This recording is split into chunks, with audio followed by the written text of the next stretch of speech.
വയനാട്ടിൽ ആനയുടെ ആക്രമണത്തിൽ കൊല്ലപ്പെട്ട വനംവകുപ്പ് വാച്ചർ പോളിന്റെ മരണത്തിൽ വലിയ വീഴ്ചയാണ് സംഭവിച്ചതെന്ന് തലശ്ശേരി അതിരൂപത archbishop Mar Joseph Pamplany. വന്യമൃഗശല്യങ്ങളിൽ കർഷകരുടെ പ്രതിഷേധം സർക്കാർ അവഗണിക്കുകയാണ്. വന്യജീവി സംരക്ഷണ നിയമം കേന്ദ്ര സർക്കാർ കാലോചിതമായി ഭേദഗതി ചെയ്യണം.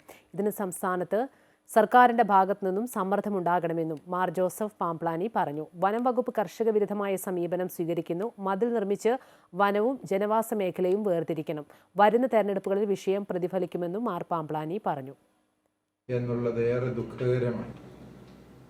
നമുക്കറിയാം, ഈ ഒരു വിഷയത്തിൽ എല്ലാ കർഷക സംഘടനകളും കർഷകരും തെരുവിലിറങ്ങി പ്രതിഷേധിക്കാൻ തുടങ്ങിയിട്ട് നാളുകളായി. എന്നാൽ അത് ബധിര കർണങ്ങളിലാണ് പതിക്കുന്നത് എന്നും കർഷകർ വീണ്ടും വീണ്ടും കൊല ചെയ്യപ്പെടുന്ന സാഹചര്യമാണ് നിലവിലുണ്ടായിരിക്കുന്നത് എന്നുള്ളത് ദുഃഖകരമാണ്. ഏറ്റവും ഒടുവിൽ